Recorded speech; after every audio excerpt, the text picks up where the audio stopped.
Hello friends. तो हम लोग का ये बाइनोमियल थ्योरम जो चैप्टर चल रहा था उसका ये लेक्चर नंबर 4 होगा। और जो प्रीवियस लेक्चर था ना उसमें हम लोग मिडिल टर्म कर रहे थे जो है, तो आज उसी को हम लोग कंटिन्यू करेंगे। तो आज का जो पहला टॉपिक है, आप चाहे तो हेडिंग लिख लीजिए कि मिडिल टर्म क्या होता है। ठीक है, अब देखिए, अगर मैं x plus Y whole to the power n का एक्सपेंशन करूं, x plus Y whole to the power n का एक्सपेंशन किया जाए तो इसमें नंबर ऑफ जो टर्म्स आते हैं ना, एक ज़्यादा आता है। यहाँ पे जो पावर n लगा होता है ना, तो नंबर ऑफ टर्म्स क्या होते हैं, n प्लस 1 आते हैं। नंबर ऑफ टर्म्स कितने आते हैं, n प्लस 1 आते हैं। ठीक है, अब कुछ एग्जांपल जैसे मैं अगर देके बताऊं, जैसे x प्लस 2 की पावर अगर 5 होगा और इसमें आपसे कोई पूछे कि नंबर ऑफ टर्म्स इसमें कितना आएगा जो है, ठीक है, नंबर ऑफ टर्म्स कितना आएगा, तो आप बताएंगे इसमें 6 टर्म्स आएंगे। मतलब जब यहाँ पे पावर ऑड होगा तो नंबर ऑफ टर्म्स जो आएगा वो क्या आएगा, इवन आएगा। और अगर यहाँ पे x प्लस 2 की पावर मान लीजिए 6 होता तो यहाँ पे जो नंबर ऑफ टर्म्स आएंगे वो कितने आएंगे, 7 आएंगे। इसको आप इस तरीके से भी समझ सकते हैं कि जैसे x प्लस वाई का होल स्क्वायर होता है, तो इसको हम लोग क्या लिखते हैं, X square plus 2xy plus Y square. तो जब पावर 2 होता है तो नंबर ऑफ टर्म्स कितने आते हैं, 3 आते हैं। तो इसी तरीके से पावर 5 होगा तो नंबर ऑफ टर्म्स कितने आएंगे, 6 आएंगे। और अगर पावर 6 होगा तो नंबर ऑफ टर्म्स जो आएंगे वो कितने आएंगे जो है, 7 आएंगे। ठीक है, तो यहाँ पे अगर आपका जो है ऑड पावर होगा तो नंबर ऑफ टर्म्स इवन होंगे, और अगर पावर जो है क्या होगा, इवन होगा, तो नंबर ऑफ टर्म्स क्या होंगे, ऑड होंगे। ठीक है, अब एक कॉन्सेप्ट और भी आपको समझना जरूरी है। जैसे कि स्टैटिस्टिक्स में जब हम लोग मीडियन निकालते हैं, मीन मीडियन मोड की बात करें, खासकर मीडियन की बात करें, तो मान लीजिए उसमें 1 2 3 4 5 डेटा अगर आपको दे दिया जाए और आपसे पूछा जाए कि इसमें से मिडिल डेटा कौन सा होगा, सबसे मिड नंबर पे कौन सा आएगा, सबसे मध्य में कौन सा आएगा, तो आप बताते हैं कि 3rd नंबर का डेटा क्या होगा, मिडिल होगा। इसका मतलब ये हो गया कि जब डेटा हमारा ऑड होगा, मतलब नंबर ऑफ टर्म्स क्या होंगे, ऑड होंगे, तो एक मिडिल टर्म आता है, कौन सा आता है, 3rd आता है। ठीक है, इसी तरीके से अगर मैं बात करूं कि जैसे 1 2 3 4 5 6, मान लीजिए कि 6 टर्म हो अगर आपके पास, और आपसे कोई पूछे कि सबसे मध्य में कौन सा टर्म स्थित है, तो किसी एक टर्म को आप नहीं बता पाएंगे। यहाँ पे 3rd नंबर और 4th नंबर 2 मिडिल टर्म होते हैं। ठीक है, अब इसी कॉन्सेप्ट को आपको जनरलाइज करना है, तो देखिए इसमें केस बनाना पड़ेगा, है ना, यहाँ पे केस बनाना पड़ेगा, केस 1। ठीक है, पहला केस हम लोग ये बना देते हैं कि व्हेन n इज इवन, जब हमारा जो x प्लस वाई के ऊपर जो पावर लगा हुआ है अगर वो क्या है, इवन है। when n is what, even। ठीक है, तो क्या होगा, चलिए आइए एग्जांपल के थ्रू समझा देते हैं, फिर फार्मूला हम लोग बनाएंगे। अब मान लीजिए कि अगर आपका n इवन है तो जैसे x प्लस वाई की पावर मान लीजिए कि 6 है। ठीक है, तो इसमें n हमारा कैसा हो गया, इवन हो गया। नंबर ऑफ टर्म्स कितने आएंगे, 7 आएंगे। अगर मैं बात करूं नंबर ऑफ टर्म्स की, ठीक है, तो हमारे जो नंबर ऑफ टर्म्स होंगे वो कितने आएंगे, 7 आएंगे। Number of terms is equal to 7। ठीक है, अब मैं यहाँ पे अगर 7 टर्म्स को अगर लिख दूँ तो 1 2 3 4 5 6 और 7, मैं पूछूं इसमें से जस्ट मध्य में कौन सा आता है, सबसे मिडिल में कौन सा टर्म आएगा, तो आप बताएंगे 4th नंबर का आएगा। क्यों आएगा, क्योंकि इसके लेफ्ट में 3 टर्म है, इसके राइट में 3 टर्म है, 4th नंबर का टर्म जो है जस्ट मिडिल में पड़ता है। ठीक है, अब इसी चीज को अगर ये 6 से ऐड जोड़ना पड़े तो 6 से हम लोग जो इसको चीज को कैसे जोड़ सकते हैं, देखिए अगर मैं करूं 6/2 और प्लस 1 कर दूं, 6/2 कितना होता है, 3 3 प्लस 1 कितना होगा, 4th टर्म। ये आ जाएगा 4th term will be what, middle term. इसका मतलब ये हो गया कि ये तो एग्जाम्पल मैंने लिया था, तो अगर आपका मान लीजिए एक्सपेंशन कितना है, x plus Y whole to the power n है। ठीक है, जहां पे n क्या है हमारा, when n is what, even, n हमारा इवन है, तो इसमें एक मिडिल टर्म आएगा, 1 मिडिल टर्म। ठीक है, और वो कौन सा होगा टर्म, 1 मिडिल टर्म, कौन सा नंबर का होगा, उसके लिए फार्मूला हम क्या लिखेंगे, n/2 plus 1th term, n/2 plus 1th term will be what, middle term. ठीक है, तो इस चीज का आप ध्यान रखेंगे। ये फार्मूला बन गया कि x plus Y whole to the power n के एक्सपेंशन में जहां पे n हमारा क्या है, इवन है, एक मिडिल टर्म आएगा, और उसके लिए फार्मूला क्या होगा, n/2 plus 1th term will be what, middle term. ठीक है, अब जो केस 2 हम लोग बात कर लेते हैं, या इस पे एक एग्जांपल पहले कर लेते हैं। ठीक है, चलिए इस पे एक एग्जांपल हम लोग कर लेते हैं पहले। अब देखिए हमारा फर्स्ट क्वेश्चन है, the middle term in the expansion of x plus 1/x whole to the power 10 is what. ठीक है, यहाँ पे ऑप्शंस कुछ दिए गए हैं, आइए हम लोग करते हैं इस क्वेश्चन को। देखिए सबसे पहले अगर मैं बात करूं तो x plus 1/x whole to the power 10 के एक्सपेंशन में आपको मिडिल टर्म निकालना है। अब देखिए यहाँ पे जो ये n है ना, जो यहाँ पे पावर लिखा गया ना, वो क्या है, इवन है। n इज इक्वल टू 10, 10 क्या है, इवन है। ठीक है, तो इसका मतलब इसमें नंबर ऑफ टर्म्स 11 आएंगे, 11 आएंगे, इसका मतलब इसमें एक मिडिल टर्म होगा, है ना, there will be 1 middle term, there will be what, 1 middle term, there will be 1 middle term. कौन सा टर्म मिडिल टर्म होगा, ये आपको समझने की जरूरत है कि कौन सा टर्म मिडिल टर्म होगा। तो मिडिल टर्म कौन सा होगा, अभी हमने फार्मूला आपको बताया था, है ना। तो जब n हमारा इवन होता है तो मिडिल टर्म कौन सा होता है, n/2 प्लस 1th टर्म हमारा क्या होता है, मिडिल टर्म होता है। n/2 प्लस 1th टर्म हमारा क्या होता है, मिडिल टर्म होता है। तो n कितना है, 10 है, तो 10/2 हो जाएगा और प्लस 1 मतलब 10/2 का मतलब 5, 5 प्लस 1 कितना आ जाएगा 6। 6 नंबर का जो टर्म होगा वो क्या होगा, हमारा मिडिल टर्म होगा, ठीक है ना। 6th टर्म हमारा क्या होगा, मिडिल टर्म होगा। अब 6th टर्म की वैल्यू हमको निकालनी पड़ेगी। तो T6 को हम लोग कैसे लिखेंगे, TR+1 वाला फार्मूला लगाएंगे।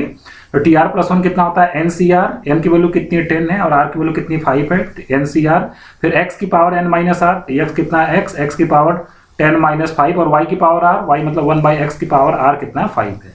इसको अगर हम लोग सिंप्लीफाई करें अगर, तो ये कितना आ जाएगा 10c5 हो जाएगा और x की पावर कितना हो जाएगा 5 इंटू 1/x की पावर कितना हो जाएगा 5 हो जाएगा।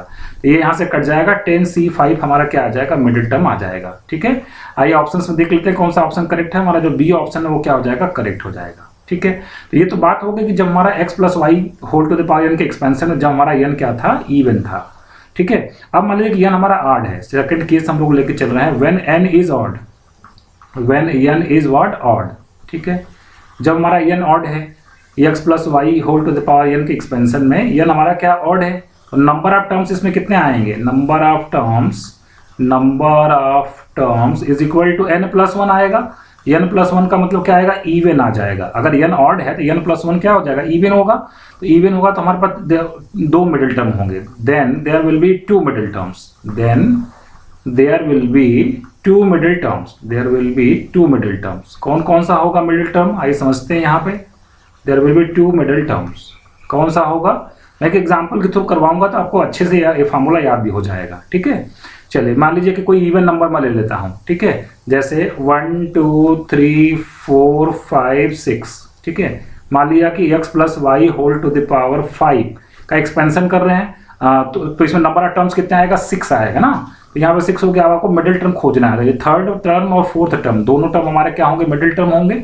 अभी थर्ड और फोर्थ 5 से कैसे आएगा, देखिए 5 प्लस 1/2 करेंगे तो थर्ड आ जाएगा और 5 प्लस 3/2 करेंगे तो क्या आ जाएगा, फोर्थ आ जाएगा। 5 प्लस 3 8, 8/2 क्या हो जाएगा, फोर्थ। इसका मतलब अगर हम लोग जनरल फार्मूला यहाँ पे बनाना चाहें कि जब x plus Y to the power n expansion होगा, तो इसमें अगर हमको मिडिल टर्म लिखना होगा तो कौन कौन सा टर्म हमारा मिडिल टर्म होगा, ये देख लेते हैं। इस फार्मूले को जनरलाइज कर दे अगर जो लेफ्ट में हमने लिखा है, तो n प्लस 1/2th टर्म हमारा मिडिल टर्म होगा, ठीक है। और n प्लस 3/2th टर्म हमारा क्या होगा, मिडिल टर्म होगा। n प्लस 3/2th टर्म हमारा क्या होगा, मिडिल टर्म होगा। तो इस तरीके से 2 मिडिल टर्म हमारे होंगे जब हमारा यहाँ पे जो पावर होगा वो क्या होगा, ऑड होगा, ठीक है। अब देखिए आइए इस पे हम लोग कुछ क्वेश्चन कर लेते हैं। तो चलिए क्वेश्चन हम लोग बना लेते हैं यहाँ पे, ठीक है। एक क्वेश्चन हम लोग यहाँ पे लिख लेते हैं। सपोज आपका जो एक्सपेंशन है x plus 3y whole to the power 7 के एक्सपेंशन में आपको मिडिल टर्म निकालना है, ठीक है। चलिए तो सबसे पहली बात देखिए 7 हमारा कैसा नंबर है, ऑड नंबर है, ठीक है ना। मतलब नंबर ऑफ टर्म्स की अगर हम लोग बात करें यहाँ पे, तो नंबर ऑफ टर्म्स हमारा 7 प्लस 1 कितना आ जाएगा, 8 आ जाएगा। इसका मतलब 2 मिडिल टर्म होंगे, है ना। 2 मिडिल टर्म्स कौन कौन सा होगा, 2 मिडिल टर्म्स कौन कौन से होंगे, 2 मिडिल टर्म्स कौन कौन सा होगा, 8 प्लस 1/2, ऊपर फार्मूला लिखा गया n प्लस 1/2 मतलब 8 प्लस 1/2। सॉरी यहाँ पे एक मिस्टेक हम लोग कर रहे हैं, n क्या होता है, n जो उसके ऊपर पावर लगा होता है ना वो n होता है, ध्यान रखिएगा। यहाँ पे n की वैल्यू कितनी है, 7 है। कंपेयर कर रहे हैं हम लोग किससे, x plus Y whole to the power n से, तो ये n की वैल्यू है, ध्यान रखिएगा। n की वैल्यू 7 है, ना कि 8, ठीक है ना। तो कितना आ जाएगा, 7 plus 1/2th term middle term होगा हमारा, ठीक है। और 7 प्लस 3/2th टर्म हमारा क्या होगा, मिडिल टर्म होगा। मतलब कौन कौन सा हो जाएगा, 7 प्लस 1 8, 8/2 कितना हो जाएगा, फोर्थ टर्म। और 7 प्लस 3 कितना होगा, 10, 10/2 का मतलब फिफ्थ टर्म। तो फोर्थ टर्म और फिफ्थ टर्म हमारा क्या हो जाएगा, मिडिल टर्म हो जाएगा। अब अगर आपको निकालने के लिए कहा जाए यहाँ पे, चलिए तो फोर्थ टर्म और फिफ्थ टर्म की वैल्यू हम लोग निकाल लेते हैं। तो यहाँ पर अगर हम लोग को T4 निकालना हुआ तो क्या लिखेंगे, TR+1 वाला फार्मूला लगाएंगे, T3+1 लिखेंगे इसको। TR+1 का फार्मूला क्या होता है आपको मालूम है, जनरल टर्म कैसे निकाला जाता है, TR+1 इज इक्वल टू क्या फार्मूला होता है, NCR x की पावर n माइनस r और y की पावर r, ठीक है। तो ये अगर लगाएं तो NCR का मतलब n की वैल्यू कितनी है, n की वैल्यू 7 है। देखिए यहाँ पे n की वैल्यू कितनी है, 7 है, ठीक है। तो 7c और r की वैल्यू कितनी है 3, 7c3 x की पावर n माइनस 3 मतलब 7 माइनस 3 कितना हो जाएगा 4 और y to the power r का मतलब 3y की पावर कितना हो जाएगा 3 हो जाएगा। तो ये हमारा फोर्थ टर्म आ जाएगा, इसको आप सिंप्लीफाई करके आंसर लिख देंगे यहाँ पे, ठीक है। बहुत आसान है इसको सिंप्लीफाई करना। 7c3 का मतलब कितना हो जाएगा 7/3, 6/2 और 5/1 हो जाएगा और यहाँ पे 3 की पावर 3 कितना हो जाएगा 27 हो जाएगा, ठीक है 27 और यहाँ पे x की पावर 4 और y की पावर कितना हो जाएगा 3 हो जाएगा। 3 और 2 से 6 कैंसिल हो जाएगा, 7 5 जा कितना हो जाएगा 35 इंटू 27 और x की पावर 4 y की पावर 3, ये पहला एक मिडिल टर्म आएगा, ठीक है। और इसी तरीके से t फिफ्थ भी आप निकाल देंगे ना। यहाँ पे फिफ्थ टर्म कैसे निकालेंगे t4 + 1 फार्मूला लगेगा तो NCR x की पावर n माइनस r, ठीक है, और y की पावर r, y कितना 3y की पावर कितना आ जाएगा 4 हो जाएगा। इसको आप सिंप्लीफाई कर लेंगे तो यहाँ पे आपको आंसर मिल जाएगा, ठीक है। अब यहाँ पे एक चीज देखिए नोट करके, एक नोट 2 बना सकते हैं यहाँ पे कि जैसे जो मिडिल टर्म में जो बाइनॉमियल कोफिशिएंट्स आते हैं, देखिए दोनों मिडिल टर्म में बाइनॉमियल कोफिशिएंट क्या है जरा देखिए ध्यान से। यहाँ पे 7c3 और ये 7c4 है तो दोनों वैल्यू इक्वल होती है ना, क्योंकि फार्मूला मैंने आपको परमुटेशन कॉम्बिनेशन में भी बता रखा कि NCR = NCn - r। इसका मतलब 7c4 और 7c3 दोनों क्या होते हैं सेम होते हैं। तो एक नोट आप यहाँ पे ये बना सकते हैं, ठीक है। पहला नोट आप यहाँ पे ये बना सकते हैं कि जो भी मिडिल टर्म में जो है जो बाइनॉमियल कोफिशिएंट्स आते हैं ना वो क्या आते हैं जो है उनकी वैल्यू क्या होती है सेम होती है। पहला तो नोट ये आपका हो जाएगा when there are two middle terms in the expansion then their binomial coefficients are equal, ठीक। तो ये एक चीज हो गया। और दूसरा नोट आप क्या बना सकते हैं binomial coefficient of middle term is the greatest binomial coefficient. मैं लिख देता हूँ इस चीज को यहाँ पे। तो देखिए ये दो हमारे नोट हैं। ये हमारा फर्स्ट नोट है कि when there are two middle terms in the expansion then their binomial coefficients are equal। ऊपर की जैसा मैंने आपको दिखाया अगर दो मिडिल टर्म है तो यहाँ पे बाइनॉमियल कोफिशिएंट 7c3 आ रहा था, यहाँ पे बाइनॉमियल कोफिशिएंट 7c4 आ रहा था और इन दोनों की वैल्यू क्या होती है इक्वल होती है, ठीक है। दूसरा हमारा नोट ये है कि binomial coefficients of the middle term is the greatest binomial coefficient. इसका मतलब ये हुआ जैसे मान लीजिए कि x + y की पावर मान लीजिए कि आपने 4 को एक्सपेंड किया तो इसमें जो है टोटल कितने टर्म्स आएंगे 5 टर्म्स आएंगे ना। तो 5 यहाँ पे कितना हो जाएगा 4c0 से हम लोग स्टार्ट करेंगे इसको, ठीक है। 4c0 से हम लोग अगर इसको स्टार्ट करें तो क्या क्या आएगा 4c0, मैं खाली बाइनॉमियल कोफिशिएंट लिख रहा हूँ। 4c1 आएगा, 4c2 आएगा, 4c3 आएगा, 4c4 आएगा, ठीक है ना। तो यहाँ पे अगर हम लोग बात करें तो टोटल 5 टर्म्स है। ये हमारा क्या होगा मिडिल टर्म होगा। यहाँ पे जो टर्म आएगा वो मिडिल टर्म होगा। इसका जो बाइनॉमियल कोफिशिएंट होगा ना ये इसकी वैल्यू क्या आएगी हाईएस्ट आने वाली है। आप चाहे तो इसको सॉल्व कर लीजिए। 4c0 कितना आता है 1 आता है, 4c1 कितना आता है 4 आता है, 4c2 कितना हो जाएगा 4/2, 3/1 का मतलब कितना हो जाएगा 6 आ जाएगा। इसकी वैल्यू कितनी आ जाएगी 6 आ जाएगी। 4c3 का मतलब 4c1 ये 4 आ जाएगा और ये 1 आ जाएगा। तो आप देखिए यहाँ पे जो ये 6 है ना ये हाईएस्ट है। तो यहाँ पे यही कमेंट लिखा गया है कि binomial coefficient of the middle term is the greatest binomial coefficient. अब देखिए हम लोग जो नेक्स्ट टॉपिक पढ़ने वाले हैं उसका नाम है ग्रेटेस्ट टर्म, ठीक है। तो ये ग्रेटेस्ट टर्म क्या होता है देखिए आपके एग्जाम में ये पूछा जाता है कि in the expansion of x + a whole to the power n find the greatest term, ठीक है। कभी कभी ये भी पूछा जाता है कि न्यूमेरिकली ग्रेटेस्ट टर्म। अब देखिए न्यूमेरिकली शब्द कब इस्तेमाल किया जाता है मैं बता देता हूँ आपको। जैसे मान लिया कि x + 3 की पावर मान लिया कि 4 है, ठीक है। इसको आपको एक्सपेंड करना, वो यहाँ पे जो है ना x की कुछ वैल्यू दे देंगे। सपोज x = कुछ दे दिया उन्होंने ना, x = 1/2 दे दिया। अब इसको आपको एक्सपेंड करना है और बताना कि जो कौन सा नंबर का टर्म है जिसकी वैल्यू सबसे ज्यादा आने वाली है, ठीक है। तो इसको हम लोग कहते हैं ग्रेटेस्ट टर्म आपको निकालना है। दूसरा मान लीजिए कि इसी को x - 3 कर दें तो कुछ टर्म इसमें पॉजिटिव आने वाले हैं, कुछ टर्म नेगेटिव आने वाले हैं। तो जब आपसे कहा जाएगा न्यूमेरिकली ग्रेटेस्ट टर्म तो इसका मतलब है खाली न्यूमेरिकल वैल्यू बतानी है, प्लस माइनस जो आना है उसको आपको छोड़ देना है। मतलब जैसे 30 आ गया, यहाँ पे -35 आ गया, ठीक है। तो वैसे तो आप देखेंगे तो -35 जो है तो छोटा होता है 30 से, लेकिन जब न्यूमेरिकली की बात करेंगे तो यहाँ पे माइनस साइन को छोड़ देना है, खाली न्यूमेरिकल वैल्यू आपको बताना है। तो न्यूमेरिकल वैल्यू 30 और 35, इसमें बड़ा कौन सा हो जाएगा 35। आप कहेंगे सेकंड टर्म हमारा ग्रेटेस्ट है। मतलब मैं जस्ट एग्जांपल दे रहा हूँ, इसको एक्सपेंड करना है, बाद में कुछ पर्टिकुलर वैल्यू देगी। ताकि डिटेल में इसको हम लोग डिस्कशन करते हैं इस टॉपिक को तो आपको अच्छे से क्लियर होगा, ठीक है। तो सबसे पहला तो टॉपिक आप पहले अच्छे से समझ लीजिए कि व्हाट इज टॉपिक, है ना। तो टॉपिक हमारा ये है कि x + a whole to the power n के एक्सपेंशन में आपको क्या करना ग्रेटेस्ट टर्म निकालना है। देखिए मैंने यहाँ पे लिखा है कि if tr and tr + 1 are the rth and r + 1th term in the expansion of x + a whole to the power n then tr + 1/tr की वैल्यू निकाल लेते हैं, ठीक है। इसकी जरूरत हमको पड़ेगी तो आइए निकालते हैं। tr + 1 के फार्मूला क्या होता है NCR x की पावर n - r और y की पावर r। यहाँ पे y की जगह पे a है तो a की पावर कितना हो जाएगा r हो जाएगा। नीचे टी आर निकालेंगे तो टी आर को हम लोग क्या लिख सकते हैं, टी आर को लिख सकते हैं ना टी आर -1 + 1, ठीक है ना, ऐसे लिख सकते हैं। अब एनसीआर वाला फार्मूला लगाएंगे तो क्या लिखेंगे यहाँ पे एनसीआर, तो आर का जगह क्या हो जाएगा एनसीआर -1, एक्स की पावर n - r तो कितना हो जाएगा n - r + 1 हो जाएगा, और y की पावर r हो जाएगा, मतलब a की पावर कितना हो जाएगा r - 1 हो जाएगा, ठीक है। तो देखिए जब इसको आप सिंप्लीफाई करेंगे ना, इस चीज़ को जब आप सिंप्लीफाई करेंगे, कैलकुलेट करेंगे, ऑलरेडी मैंने इसको कैलकुलेट कर लिया, थोड़ा सा आप एक स्टेप कैलकुलेट करेंगे तो यहाँ पे T R +1 upon T R की जो वैल्यू आएगी ना वो कितनी आएगी, that will be n - r + 1 upon r into कितना आएगा a/x आएगा, ठीक है, n - r + 1 upon r into कितना आ जाएगा a/x आएगा, ठीक है। ये हम लोगों ने कैलकुलेट कर लिया।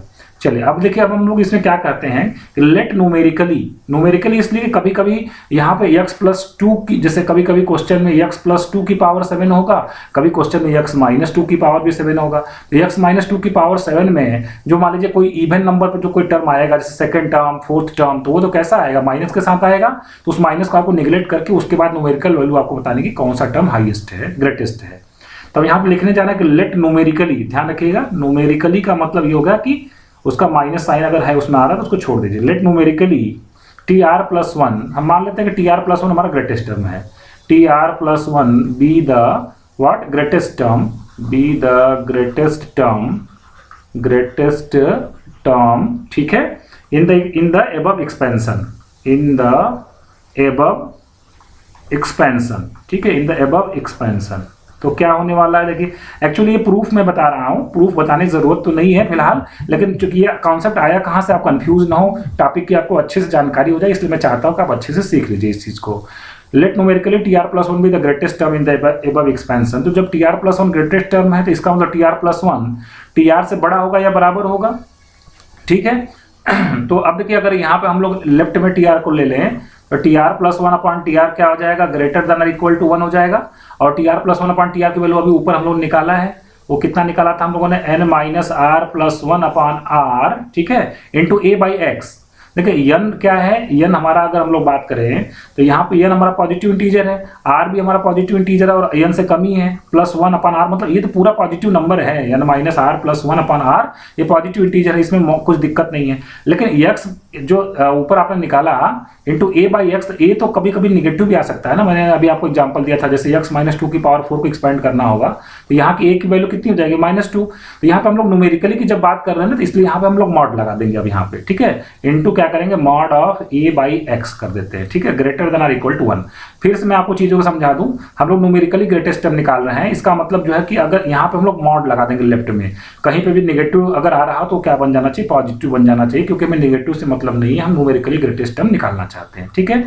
अब देखिए इसको अगर आप फर्दर सिंप्लीफाई करते हैं, अगर इस चीज को देखिए ऐसे लिखा जा सकता है n + 1/r, ठीक है, और कितना आ जाएगा -r/r का मतलब -1 हो जाएगा, ठीक है, और ग्रेटर देन और इक्वल टू उसको मॉड ऑफ a/x को राइट में भेजेंगे, कितना आ जाएगा मॉड ऑफ x/a हो जाएगा, ठीक है। अब देखिए अब यहाँ से 1 भी हम लोग राइट में भेज देते हैं, यहाँ से कितना हो जाएगा हमारे पास n + 1 upon r greater then और इक्वल टू कितना हो जाएगा 1 + मॉड ऑफ x/a हो जाएगा, ठीक है। अब देखिए यहाँ से हम लोग अगर चाहें तो r की वैल्यू निकाल सकते हैं, तो यहाँ से हमारा जो r आएगा वो क्या होगा लेस देन और इक्वल टू, वो कितना हो जाएगा n + 1 और डिवाइडेड बाई कितना हो जाएगा 1 + मॉड ऑफ x/a। बस यही फार्मूला है, मतलब यही प्रोसेस आपको एक्चुअली में करना होगा, तो क्वेश्चन आप सॉल्व करेंगे तो यही प्रोसेस करना होगा आपको। अब देखिए ध्यान से, अब इसमें हम लोग को ना ध्यान ये रखना है कि अब इसमें हमको किसकी वैल्यू मालूम होगी, हमें n की वैल्यू मालूम होगी। n क्या होगा, जो यहाँ पे ऊपर x + a की पावर n, यहाँ पे कुछ नंबर दिया होगा, ये n की वैल्यू हम लोग रखेंगे यहाँ पे। फिर हम लोग को और किसकी वैल्यू रखनी है, x की वैल्यू भी क्वेश्चन में दी होगी, a की वैल्यू भी क्वेश्चन में दी होगी, सारी वैल्यूज को हमको रखना है, तो r की कोई न्यूमेरिकल वैल्यू आएगी, ठीक है। इस बात को मैं लिख देता हूँ, नाउ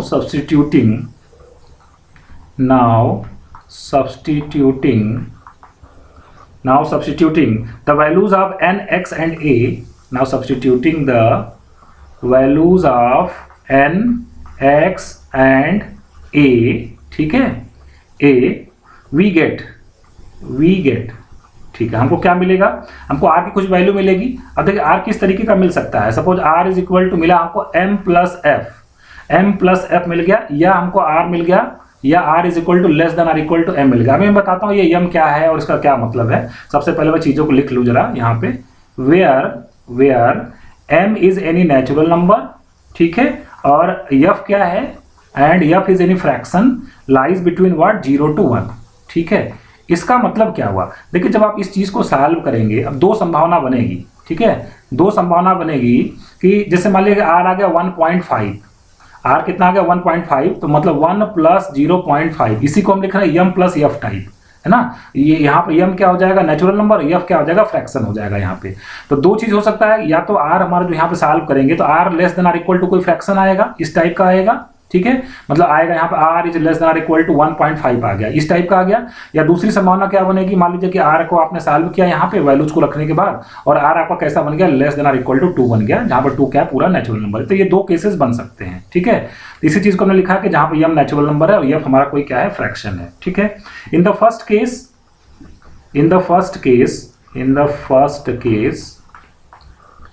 फर्स्ट केस मान लीजिए जैसे कि हम अगर यही बात कर लें, मान लीजिए कि r आ गया आपका less than or equal to 4.5, मान लीजिए आ गया r आपका क्या गया less than or equal to 4.5, तो 4.5 नंबर का कोई टर्म तो होता नहीं है, इससे छोटा टर्म बताना है, तो r की वैल्यू कितनी एक्सेप्टेबल होगी, यहाँ पे 4 हो जाएगी। इसका और हमने किसको ग्रेटेस्ट टर्म बोला था, tr+1 को ग्रेटेस्ट टर्म बोला था, इसका मतलब फिफ्थ टर्म हमारा क्या हो जाएगा, ग्रेटेस्ट टर्म हो जाएगा। तो यही चीज हम लोग लिखने वाले हैं। In the first case tm+1, ठीक है, ये m मतलब जैसे 4.5 है तो m की वैल्यू कितनी हो जाएगी, 4 हो जाएगी, मतलब फिफ्थ टर्म हमारा क्या हो जाएगा, हमारा ग्रेटेस्ट टर्म हो जाएगा। In the first case tm+1 is the greatest term,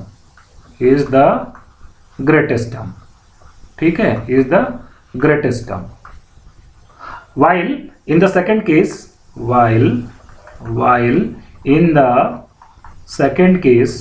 case में क्या हो सकता है, अभी मैं एक आपको एग्जांपल लेके बता रहा हूं।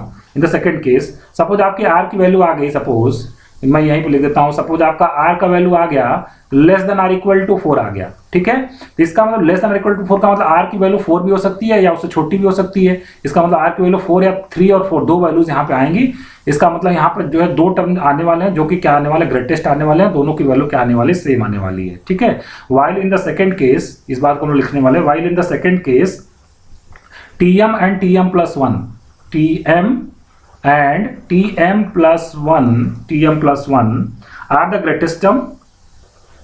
are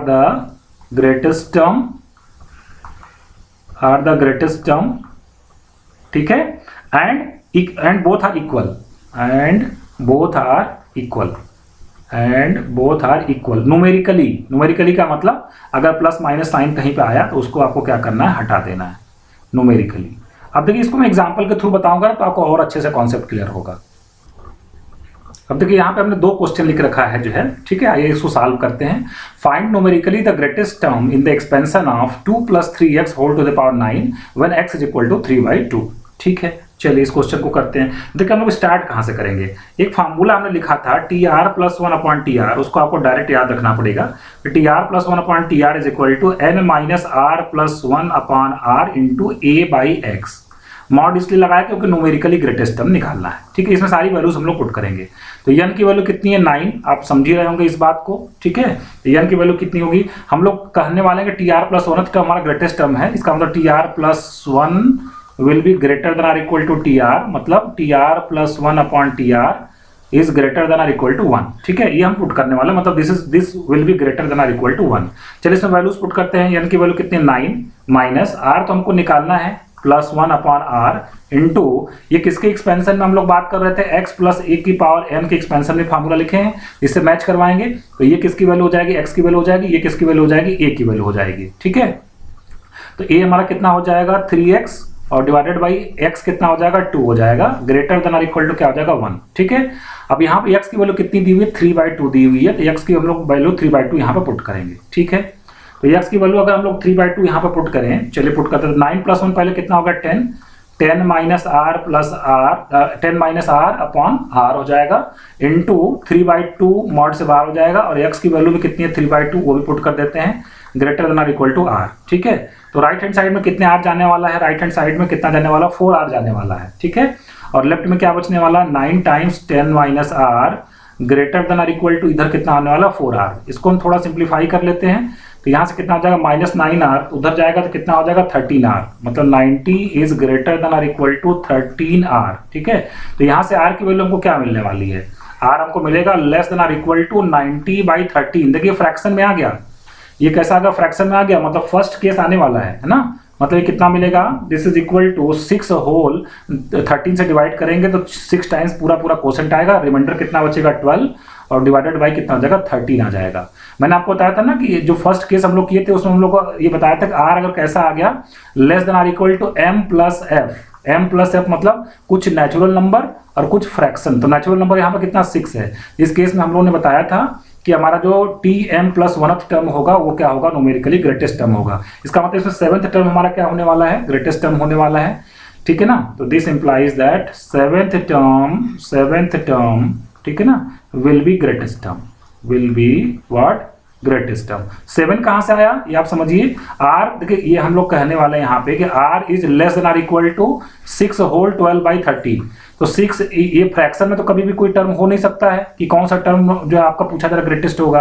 तो इससे जस्ट छोटा इंटीजर कौन सा आने वाला, 6 आने वाला है। मतलब r की मैक्सिमम वैल्यू कितनी आने वाली है, 6 आने वाली है। तो जब हम लोग कहे थे कि tr प्लस 1th टर्म हमारा ग्रेटेस्ट टर्म होगा, तो r की वैल्यू जब 6 रखेंगे तो इसका मतलब 7th टर्म हमारा क्या आएगा, ग्रेटेस्ट टर्म आएगा। आई होप आपको क्लियर हो गया होगा।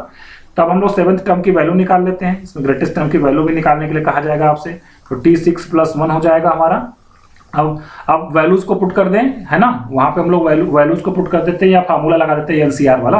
तो n की वैल्यू कितनी है 9 है, NCR r की वैल्यू कितनी हो गई 6, NCR x की पावर x कितना है 2 है ना। ऊपर आप देख लीजिए x कितना है, x हमारा कितना है, x इज इक्वल टू है यहाँ पे 2, ठीक, और a कितना है, y कितना है 3x है ना।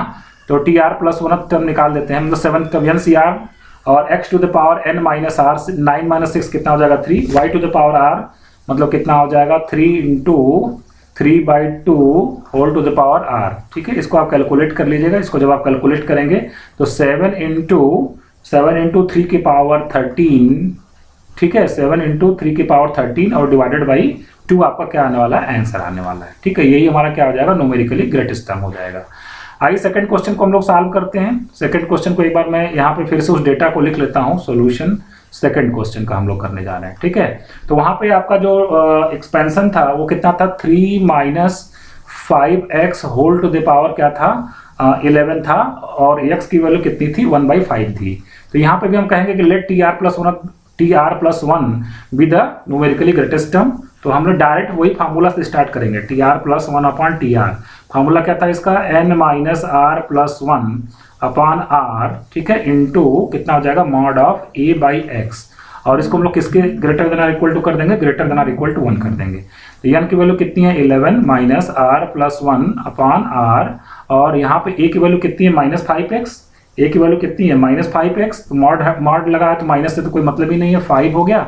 x की वैल्यू कितनी है, यहाँ पे गिवन है x की वैल्यू 1/5 और अपॉन a बाई x कितना है 3 है। ठीक है, और इसको क्या करना, greater than or equal to 1 करना। तो यहाँ से 5 कट जाएगा, राइट हैंड साइड में 3 जाएगा, यहाँ पर 12 minus r greater than or equal to कितना हो जाएगा 3 हो जाएगा। तो यहाँ से अगर हम लोग r की बात करें तो r हमारा क्या हो जाएगा, less than or equal to कितना हो जाएगा, r हमारा कितना हो जाएगा, एक मिनट, यहाँ से 3r होगा ना, 12 minus r is greater than or equal to 3r। ठीक है, तो 3r और r कितना हो जाएगा 4r less than or equal to कितना हो जाएगा 12।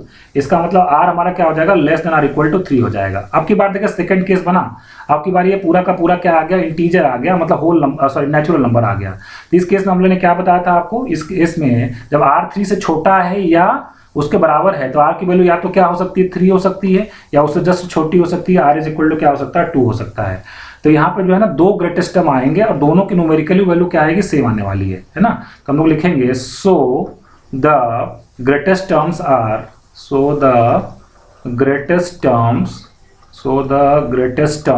आर व्हाट, r की वैल्यू 3 रखेंगे, r की वैल्यू 2 रखेंगे तो थर्ड टर्म आपका जो ग्रेटेस्ट आएगा, और r की वैल्यू 3 रखेंगे तो इसका मतलब फोर्थ टर्म हमारा क्या आएगा, ग्रेटेस्ट टर्म आएगा। ठीक है, अब दोनों के न्यूमेरिकली दोनों की वैल्यू आप निकाल के देख लीजिए। अगर हम लोग t2 प्लस 1 निकालेंगे तो आप इसको t2 प्लस 1 को निकाल के देख लीजिएगा, ये आपका आएगा 55 इंटू 3 की पावर 9। ठीक है, फार्मूला तो आप जानते हैं, tr plus 1 is equal to NCR x की power n minus r y की पावर r, और जब आप t3+1 भी निकालेंगे तो ये भी आपका कितना आने वाला 55 इंटू 3⁹ आएगा। मतलब दोनों टर्म की वैल्यू क्या आने वाली, सेम आने वाली है और दोनों न्यूमेरिकली क्या होने वाले हैं, ग्रेटेस्ट टर्म होने वाले हैं। तो इस तरीके से ये टॉपिक जो है कंप्लीट हुआ कि जब आपको एग्जाम में कहते हैं कि न्यूमेरिकली ग्रेटेस्ट टर्म आपको निकालना है। अब देखिए हमारा नेक्स्ट टॉपिक क्या है। नेक्स्ट हमारा टॉपिक है rational terms in the expansion of a की पावर 1/p प्लस b की power 1/q whole to the power n where a and b are prime numbers.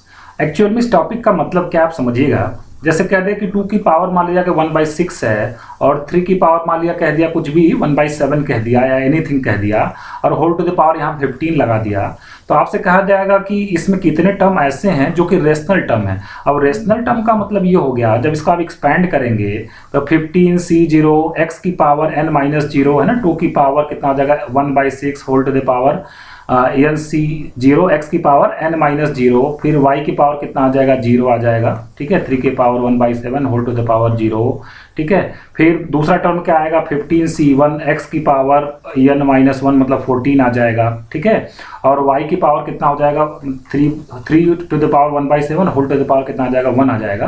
तो रेशनल टर्म का मतलब क्या है, जैसे देखिए यहाँ पर 2 की पावर कितना हो रहा है 15/6 जैसे आ रहा है यहाँ पे, ठीक है। तो 15/6 को जब आप सिंप्लीफाई करेंगे 3 5 जा 15, 3 2 जा 6, तो यहाँ पर जो 2 की पावर आने वाली है ना, 2 की पावर कितना आने वाला 5/2, तो 5/2 की पावर 5/2 का कैसे लिखेंगे, अंडर रूट में 2 की पावर 5 ऐसे ही तो लिखेंगे। तो ये नंबर हमारा कैसा हो जाएगा, ये टर्म हमारा कैसा हो जाएगा, इरेशनल टर्म हो जाएगा। क्योंकि इस तरीके की चीज जब अंडर रूट वाली चीज आना शुरू हो जाएंगी, कुछ फ्रैक्शन ये 2 के ऊपर जब तक फ्रैक्शन आता रहेगा जो है ना, तब तक ये क्या रहेगा, ये टर्म हमारा कैसा हो जाएगा, इरेशनल हो जाएगा सॉरी। तो हमें वो टर्म खोजने हैं ना जिसमें ये फ्रैक्शन फ्री हो जाए, जो ये पावर्स है ना ये फ्रैक्शन फ्री हो जाए। ऐसे कितने टर्म है इसके एक्सपेंशन में वो हमको ढूंढना है। तभी मैं आपको एग्जांपल के थ्रू बताऊंगा तो आपको बहुत अच्छे से समझ में आ जाएगा। अब देखिए इसमें सबसे पहला काम हम लोग क्या करते हैं, सबसे पहले हम लोग tr+1th टर्म लिखेंगे। इसके एक्सपेंशन में हम लोग क्या लिखेंगे, tr+1th टर्म लिखेंगे। तो tr+1th टर्म क्या हो जाएगा ncr, ठीक है, x की पावर, x कितना है a की पावर 1/p, तो x की पावर कितना n-r हो जाएगा, ठीक है, और y की पावर r, y कितना है यहाँ पे b की पावर 1/q और होल टू द पावर क्या करना है r करना है, ठीक है। तो अगर हम लोग थोड़ा सा और tr+1 को सिंप्लीफाई करें तो tr+1 हमारा कितना आ जाएगा ncr आ जाएगा और फिर a की पावर कितना आ जाएगा n-r डिवाइडेड बाई कितना हो जाएगा p हो जाएगा और b की पावर कितना हो जाएगा r बाई कितना हो जाएगा q हो जाएगा, ठीक है। अब देखिए by putting the values of r, ठीक है, अब हमको अब सारा खेल किस चीज का r का है, by putting the values of r, जहाँ पे r देखिए कहाँ से कहाँ तक वेरी करता है आपको मालूम है कि NCR में अगर हम लोग बात करें तो r हमारा क्या होता है greater than or equal to 0 या less than or equal to क्या होता है n होता है। तो हम r की ऐसी वैल्यूज पुट करेंगे by putting the values of r greater than or equal to 0 less than or equal to n such that so that indices of a and b are integers, indices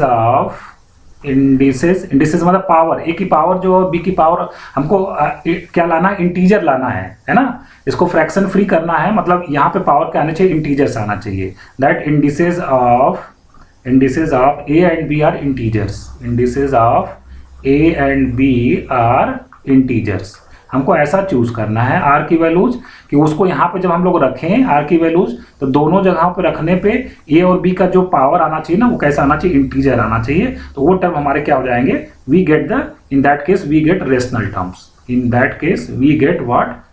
terms, ठीक है। अच्छा कोई अगर कभी आपसे ये पूछे कि इसमें कितने इरेशनल टर्म्स होंगे इसके एक्सपेंशन में, तो बहुत आसान है, यहाँ पर हम लोग एक फॉर्मूला ये भी बना सकते हैं कि number of irrational terms is equal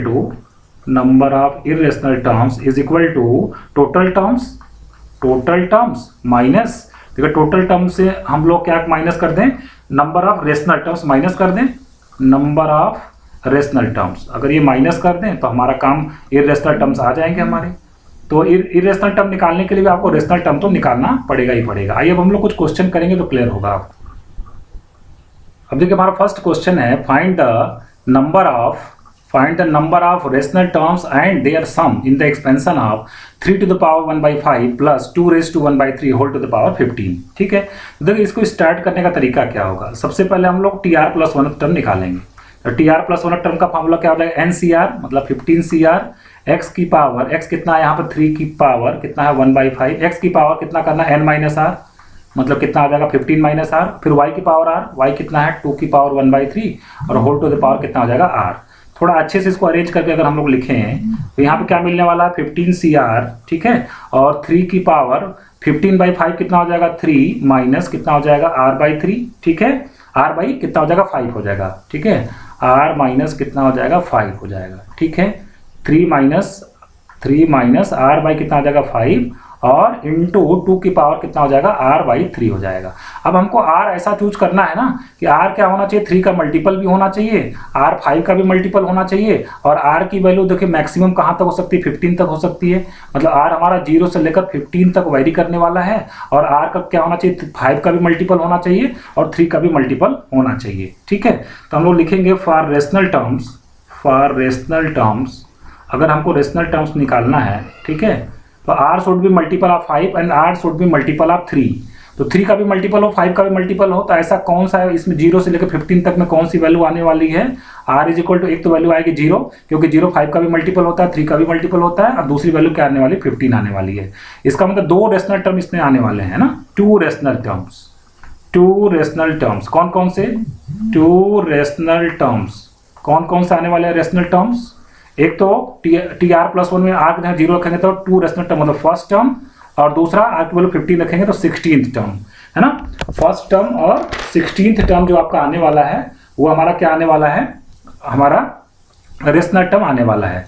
चलिए अब उसका सम भी पूछा गया है तो आप निकाल के दिखा दीजिए इनको, है ना। फर्स्ट टर्म निकालिए इस चीज को, तो क्या लिखने वाले हम लोग टी 0 + 1 इज इक्वल टू यहीं पे रख दीजिए आर की वैल्यू, इसी में क्या करना है आर की वैल्यू 0 रख देना, तो 15C0 हो जाएगा यहाँ से, ठीक है, 15C0 और r की वैल्यू 0 रखेंगे तो 3 की पावर 3 आ जाएगा, 3 की पावर 3 हो जाएगा और यहाँ पे जब r की वैल्यू 0 रखेंगे तो 2 की पावर 0 हो जाएगा। इसको आप सिंप्लीफाई करेंगे तो कितना हो जाएगा 27 आ गया। और 16th टर्म निकालेंगे मतलब t15 + 1 निकालेंगे हम लोग, r की वैल्यू कितनी रखनी है 15 रखनी है, तो कितना आ जाएगा 15C15 और कितना हो जाएगा 3 की पावर 15/5 कितना हो जाएगा 3 माइनस 3 कितना हो जाएगा 0 मतलब 3 की पावर 0 और 2 की पावर जब यहाँ पे 15/3 रखेंगे कितना आ जाएगा 5 हो जाएगा।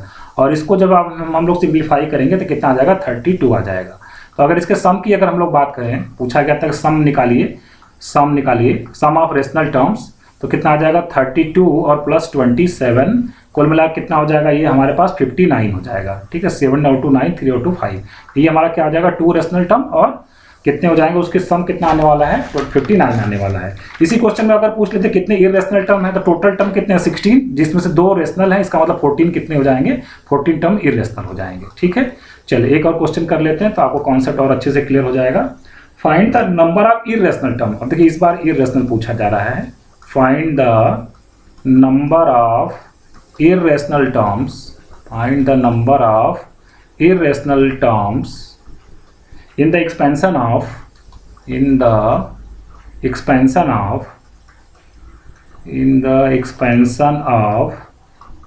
एक्सपेंशन किस चीज का करना है 8th रूट ऑफ 5, ठीक है, प्लस और क्या है 6th रूट ऑफ 2 और होल टू द पावर कितना है, होल टू द पावर हमारे पास 100 है। ठीक है, चलिए इसका सोल्यूशन करते हैं।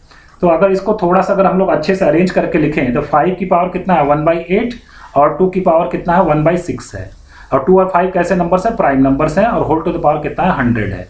चलिए तो पहले हम लोगों को क्या निकालना है r + 1 टर्म निकालना है, तो कितना हो जाएगा NCR x की पावर मतलब 5 की NCR x की पावर कितना हो जाएगा n माइनस r और y की पावर r मतलब 2 की power 1/6 whole to the power कितना आने वाला है r आने वाला है। ठीक है, चलो थोड़ा सा इसको अच्छे से अरेंज करके अगर हम लोग लिखें तो 100CR और 5 की पावर कितना होने वाला है 100 माइनस r और डिवाइडेड बाई कितना 8 और 2 की पावर कितना होने वाला r/6। ठीक है, अब देखिए अब हमको ऐसा r ढूंढना है कि वो 100 माइनस आर जो है क्या होना चाहिए, 100 माइनस आर 8 से डिविजिबल होना चाहिए और आर हमारा 6 से डिविजिबल होना चाहिए। और दूसरी बात, आर की वैल्यू कहाँ से कहाँ तक वेरी कर सकती है, 0 से लेकर 100 तक वेरी कर सकती है। ठीक है, अब देखिए अगर सेकंड केस की बात करें कि आर हमारा, इस केस में अगर हम लोग बात करें तो आर हमारा 6 का मल्टीपल होना चाहिए।